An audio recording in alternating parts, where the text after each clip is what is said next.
अब तो धूप ही नहीं करना चाहिए। तो एक बात आप रामदेव जी को मानो ना मानो, पर इन्हें अपना काम करवाना हो तो ये अपने आप सारी व्यवस्था करते, ऐसे खूब सर्दी खूब धूप, लेकिन कथा के टाइम पे एकदम सारी व्यवस्था हो।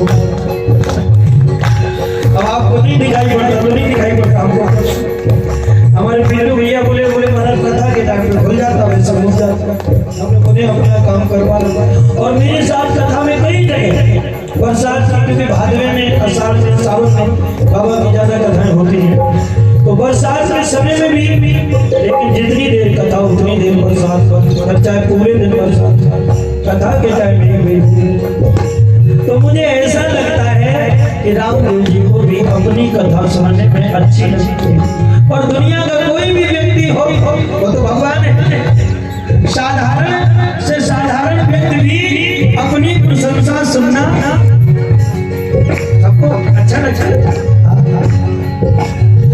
बाबा के चरण डाली के चरण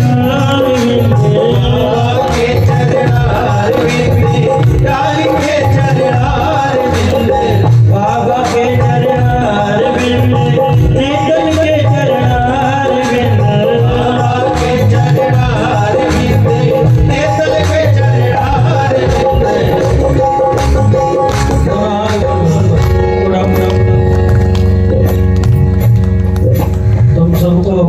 पड़ोसियों की कसम, पड़ोसी वो नहीं कि जो तुम्हारे घर के आसपास जो बगल में बैठे दाएं बाएं बैठे तो